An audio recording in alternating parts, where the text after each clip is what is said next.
Сәлем everybody. Көп жылдар банктің проблемный отделында жұмыс істегенмін. Адамдар, бізге неше түрлі адамдар келеді. Солардың бірі бір күні бір адам келді. 500 мың кредит алған екен. Мен сұраймын жаңаға, не үшін алдыңыз десем, 500 мың теңге наличный кредит алдым да дейді. Полностью бүкіл сумманың бәріне лотерейный билет сатып алдым дейді. Сосын мен айтам, енді қалай болды, қанша алып тұрсыз сонда десем, 200 теңгеден 2500 штук лотерейный билет сатып алдым дейді. Сосын не болды, бірдеме ұттыңыз ба десем, ұттым. Онда нормально ұтсаңыз десем, бір утешительный билет ұттым дейді.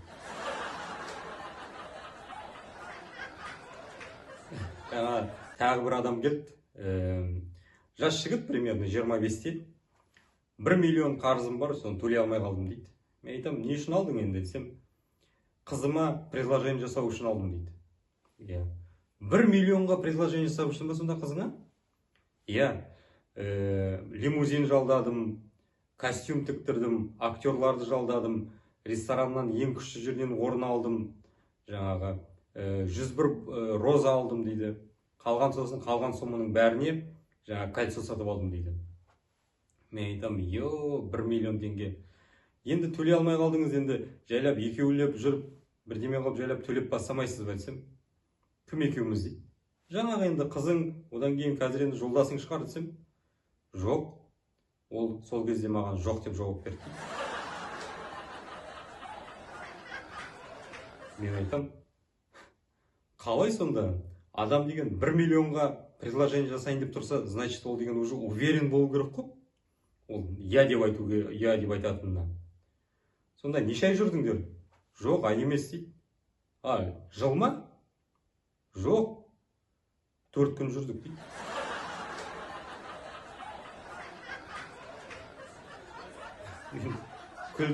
Күлдім. Маған айтады, не үшін күліп жатсың дейді.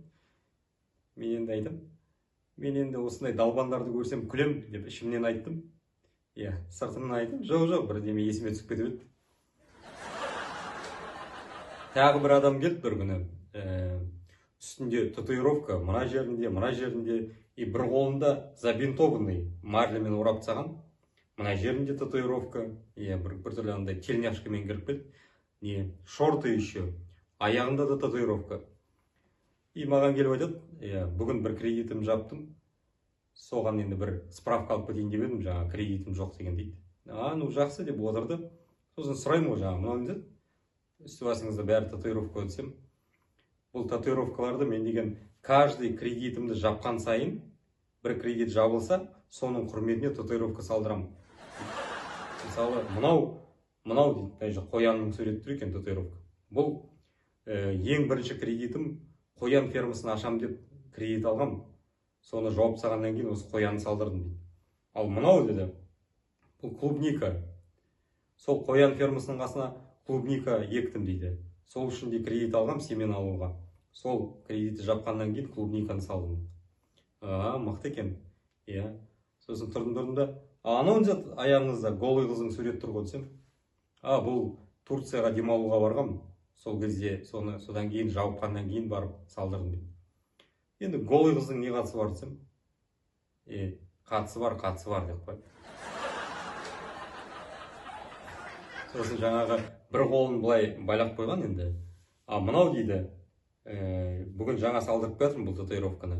Бүгінгі кредиттің жабылғанына не дейді, байланысты дейді. Деп жаңа справкасын беріп кетті. Содан кейін кеткеннен кейін жаңа қасымдағы коллегам айтады, не екен? Қандай сурет екен ана жерде тұрған? Ненің құрметіне алды екен бұл кредит дейді. Мен айтам, мен сұраған жоқпын. Содан бір түрлі анандай любопытство болып қалды. Содан жаңағы 2-3 күн бойы соны ойлап жүрдім. Үйге келсем де соны ойлаймын, жатсам да соны ойлаймын. Сосын 2-3 күннен кейін жұмысқа келгеннен кейін звондадым жаңа жігітке. Брат, алдында ана татуировкаң болды ғой. Сол жазылды ма қалай? Бинтті алдың ба? Нормально алдым. Просто маған интересно болып тұр. Ненің сурет анда? Ненің құрметіне алдың? Қазір сенде осы номерде WhatsApp бар ма? Қазір мен саған суретін жіберейін деп. бір кезде суретін жіберді. Міне, мына сурет. Иә. Енді ал түсініп ал. Бұл деген Таиландқа барып транспен болған ба, или өзі транс па, әлде просто Таиландқа барғанын сөйтіп көрсеткен ба, ал түсініп алыңдар. Өзім түсіне алмадым ал. Тағы бір әйел адам келді, маған айтады, жаңағы 1 миллиондай кредитім бар, төлей алмай қалдым деп. Мен айтам, конечно, төлей алмай қаласың сен. Сен деген 29%-бен алғансың ғой. Самый осы бір біздің банкта, самый бір сондай бір период болды, ең көп процентпен беретін период. Сол кезде алып тұрсыз ғой. Сол кезде басқа банктардың бәрі жақсы условиямен беріп атты. Неге именно сол осы банктан осындай 29%-бен алдыңыз десем, ол маған айтады. Мен постоянно осы банктан аламын, осы банкқа сенем. Өйткені бұл банкта Ирина Қайратовна реклама жасайды ғой. Иә.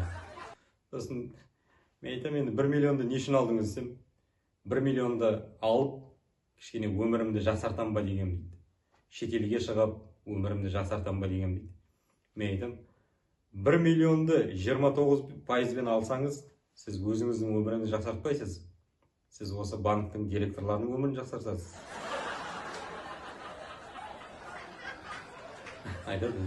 Білмеймін енді, бұлай енді телевизордан қарасаң, жаңа билбордтардан, фотолардан қарасаң, әйтеуір бәрі күліп, өмірлері жақсы сияқты, бәрі күліп жүреді ғой дейді. Мен айтам, ол күліп жүргендердің бәрі, міне сіз сияқты 29%-бен алған адамдардың үстінен күліп атқандар олар. Жақсы жігіттер, қыздар, бүгінше осы. Тіркеліп, коммент жазып, лайк басуды ұмытпаңыздар. Жақсы көңіл күйменен подписка сізден. Сау.